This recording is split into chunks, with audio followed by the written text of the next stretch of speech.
इसका फॉर्मेट बदलना था क्वेश्चंस का बोल.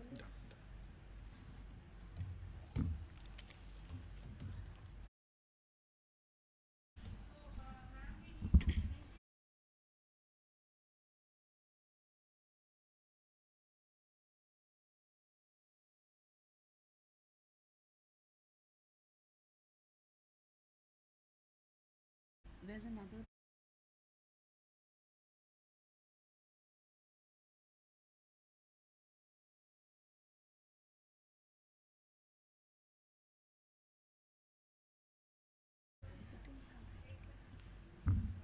Ritu, the lights are hitting mom's eyes. Is there possibility to tone it down slightly?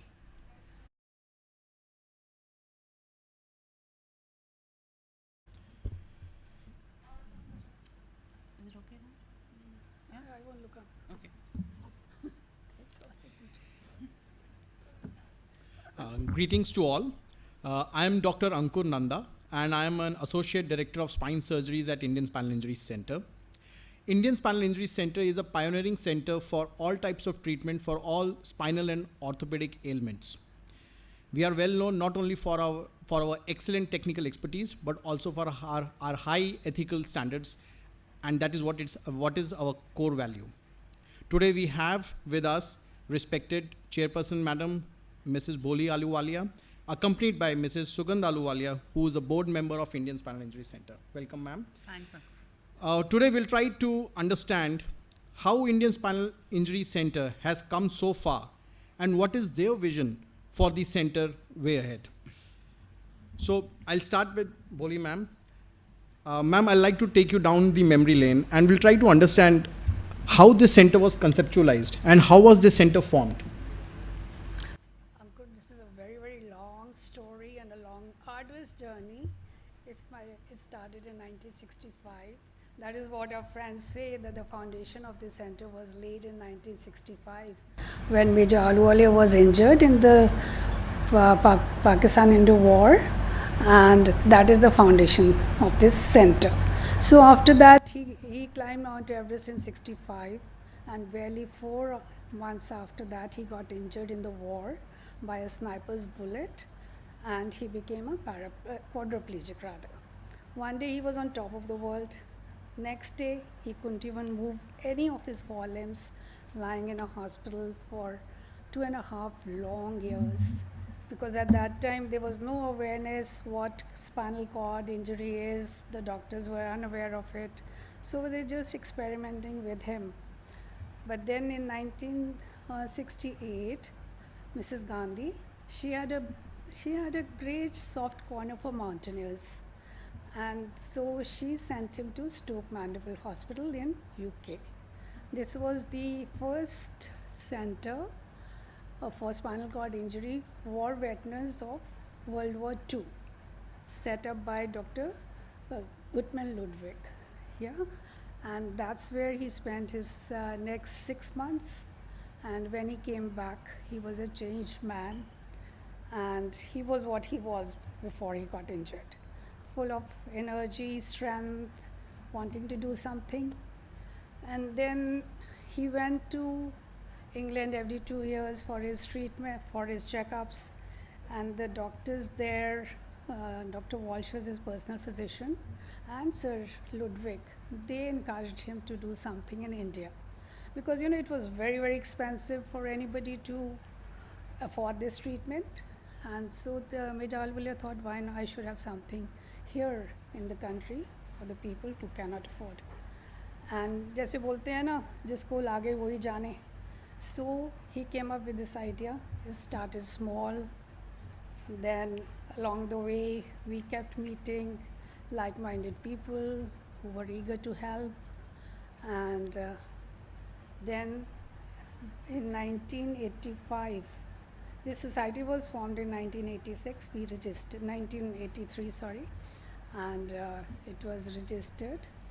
And after that, the first seminar was held in 1985, where people from all over the world came. And then the foundation stone was laid by Mr. Rajiv Gandhi.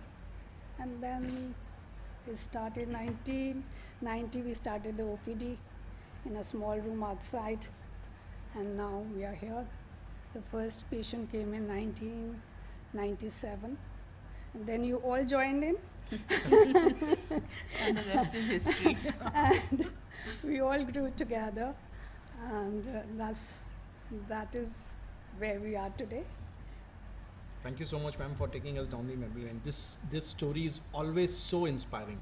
And now where we are, ma'am, you have taken a lead role in the operations of the center. Right. So what challenges do you see that this center is now facing? And how do you intend to take the center forward? It's been one hell of a crazy ride. There's no denying that. I think the pressure that comes with carrying the legacy forward as someone's daughter was definitely overwhelming.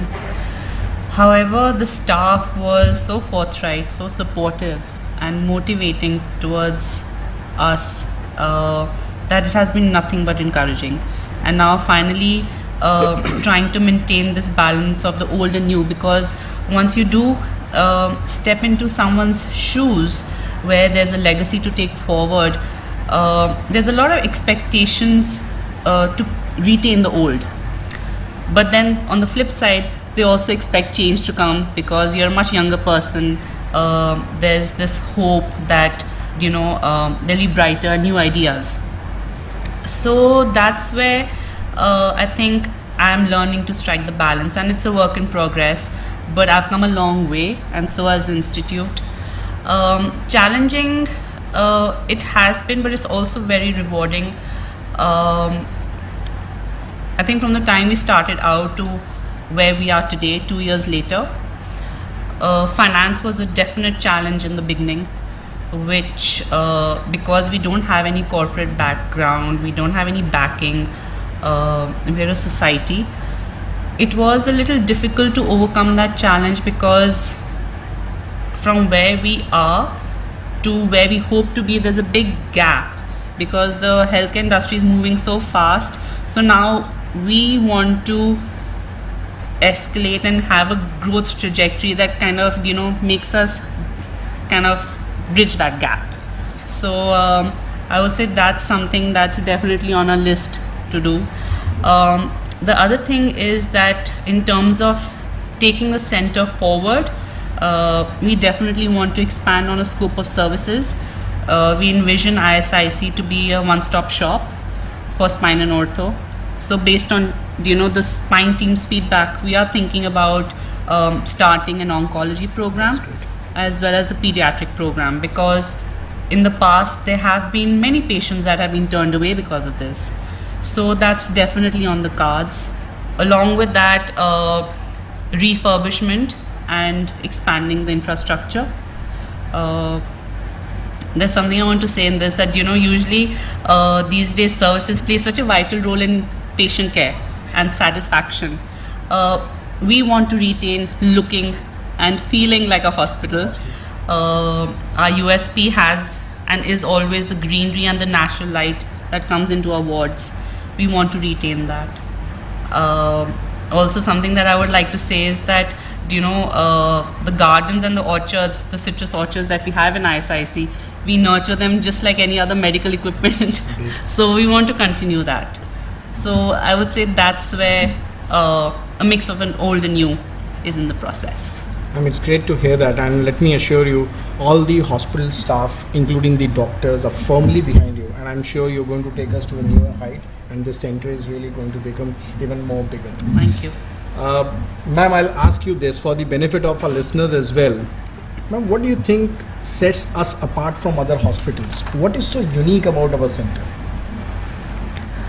It is that the atmosphere here is more like a family, and everybody, when you go around, you don't feel that it's a hospital. It is, the atmosphere is very relaxed, even though people are working very hard and they are true to their profession. But they find joy in doing their work, because our motto is healing through joy and hope, and we want to continue that. And also, which hospital has, I don't think, if I may say so, every room looks outside The nature comes in. There's greenery, there are flowers, there are fruits, there's everything around. And we encourage our patients to go out in the gardens, and that helps them, recover faster. They get a sense of, belonging, and they're not cooped up in their rooms, four walls, because they are here for a longer stay than a normal patient anywhere. They are here for months. And imagine yourself being in a room cooped up for months, not going out. So that is, I think, Major Alwale thought that they should be outside. So because he loved nature, that's why we have all this greenery around us. And one patient very aptly described that, I look out of this window every time and I see a squirrel and a pigeon here. So I talk to them. This is my National Geographic window. It was so rewarding. I still remember his words, and I think we are blessed to have this, and we thank God, and I thank my husband for doing all this for the society. And moreover then, we have this sports day. He was a sportsman, and he encouraged the staff to go out and play, and on a Founders Day, on the 6th of November, we have a sports day where right from the doctors to the director, everybody plays together, and there's a sense of togetherness, and there's happiness all around. And then these corridors, and the hospital is made in such a way, it was made by a patient for the patient, and he took interest in everything which was done here, right from the laying of the first brick till the very end when he went. And you can move anywhere in the hospital without any barrier. So that is very unique, I think. And also, there are so many things which I can say. I'm sure. Ma'am, I think you're absolutely correct when you say that, there's a family, this is a family, and that is why I think so many of our doctors have been here for years together. Yes. And we are still working with the same energy. Sugandh ma'am, we all know that Indian Spinal Injuries Centre has now a global presence, and we are well known among our peers and even in the global community. What is your vision for this centre going ahead? I think PA's journey played a vital role in putting ISIC on the world map. So now it's more about still upholding that vision, consolidating and expanding on the same vision. So I'll come to the international part, but I think regionally now we have started regional clinics. We are trying more community outreach programs. So back in the day, I would say that ISIC functioned only on site and very isolated, right? Our vision now is to take our services and go regionally and maybe beyond also. So definitely we would like to maybe look into surgical camps, international OPDs. I know it's already run of the mill and we are arriving late to the party, but we have the USP of having one of the biggest spine teams in ISIC, young doctors, very driven. So it's going to be great working together and taking that forward. Also on the rehabilitation front, because that is definitely a feather in ISIC's cap, we had the Joint Secretary from the Ministry of Social Justice and Social Welfare and Empowerment yesterday. We were having a dialogue on how ISIC can think about starting a CSR initiative and working with the government in helping set rehabilitation centers across India. So we take our expertise out of these four walls, extend it to the government, and help them build these rehab centers so that even patients, because we have a lot of patients from out of Delhi, right? So these patients can also, instead of spending a lot of time in Delhi, it's expensive, they can probably go back home and avail rehab services in those regional clinics, which we help set up. And obviously we will make sure that we develop SOPs in such a way that quality in terms of patient care is never compromised. So that is something that is on the cards regionally. And internationally, like I said, the usual, we want to be a part of, and I do hope with our new chief of spine that we will be putting ISIC and continuing to be a part of major global forums that take part in SCI movement. Also pushing research in academics. So the usual activities, I would say. I think there's still so much scope to do within that we don't need to innovate at this point in time. Sure, ma'am. I think regional clinics are a great idea because the world-class treatment which is offered at ISIC needs to spread into other parts of country, and we need to, take care of our countrymen as well. Bholi ma'am, if I may ask, what are our core values and principles of the center? What do you think? We would like to continue with what he taught us, and that was total transparency and having a vision in life, and to have certain ethics and follow that. And I would request all my staff, everybody, to please follow that, so that we can, if there's a change, it is most welcome, but we can change and move further with the same philosophy and the same ethics, which is very important, and that is what will give us a name which we already have, and that we want to continue having. And also, what else? What I want to say? There were so many things that, and also that. Can I repeat your question, please? Our principles of the hospital, ma'am. Yeah, and that the patient comes first, and give everything to the patient the moment he enters our doors till he leaves, fully rehabilitated, and do the best what we can do for him, and look after him and his family, because the family is also, when a patient is spinal cord injured, his family also needs full support from the doctors and everybody else. So we have to look at the problem as a family problem. So So ma'am, what are the steps the center is taking to spread the vision of our beloved late chairman, Major H.P. Sadhuwale? I would say that, like Mom mentioned, values were very dear to him, and in all his speeches he included this quote from Guru Nanak Dev Ji, which says "Maniva Matuchi." That means like bow your head humbly and keep your thinking to the highest. So that's definitely the motto going forward. And like she said, at ISIC we don't just provide treatment, we provide healing. We heal the mind, body and spirit.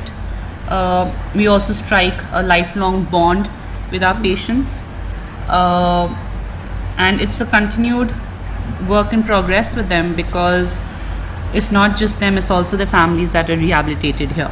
So I think taking that vision forward, and that's what sets ISIC apart, the emotional quotient. And I would say that's what's taking it forward, moving on. That's on the SCI front. On the other front, we definitely want to consolidate our services. Like I said, we want this to be a one-stop shop. So we want to increase and expand on other specialities, which will obviously feed into the spine and ortho patients that we get, like nephro, urology is already there, gastro. So that's what the plan of action is. Sure. It's great to sort of interact with you and understand your thoughts. So what message would you like to give to the community today, to all of us? Well, my message to everybody would be, when you see somebody in pain, please reach out and help him. And especially if you see an accident on the road, just don't stand there and start taking videos and put them all over on the media, because that's very inhuman. Try to bring the patient to the nearest hospital and give him the immediate treatment which he needs. And then if you can help them lead a normal life after they are rehabilitated, that would be a great service to the society. And whosoever can give them employment or anything, that would also be very welcome. And they should be, made a part of everyday life, not exclude them from your everyday activities. Keep them with you and take them wherever you are. I remember when we used to go out 40 years ago. When he used to get out of the car, the people would stand all around us. Yeah. And it was so not embarrassing. I used to get angry. Then I would say, यहाँ कोई drama हो रहा है, देख रहे हो आप लोग, So I don't want anybody to get that feeling. But now we go out, we see a lot of people on wheelchairs and everything. So they are leading a normal life. I want everybody to lead more than a normal life, even with any disability they have. And that is the society's, that would be their responsibility towards the people who are less fortunate, and to look after them and make them part of our daily life. Thank you so much for your message, ma'am. Sugandh ma'am, would you like to, extend or dwell your thoughts on as an extension of the message? I think she's covered everything, but yesterday we opened SCI Day, the celebrations, and the way the community around us in Vasant Kunj, the way they came together to kind of advocate for SCI and endorse the good work that we are doing in ISIC, that was so rewarding. Yes. There were like 100 cyclists and so many people taking the walk, even though we couldn't leave the gate. But there was this huge crowd that kind of, gathered for the cause of SCI. Yes, a lot of and that was really refreshing and heartening to see. I think we also announced that we are opening HR's doors for inviting CVs or persons with spinal cord injuries. I would also take this opportunity to encourage other people that not to shy away from disability, but to welcome it into their their offices and their institutes, because that's how we will reach an inclusive society. That's about it. Thank you. That's good.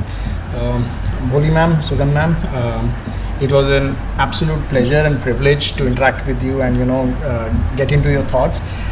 Thank you so much for your presence and expression of your thoughts about this wonderful center which was set up by our beloved late chairman Major HPS Aluwalia sir. With this, I thank you all for joining us. Thank you so much. Thank you. Thank you. Thank you.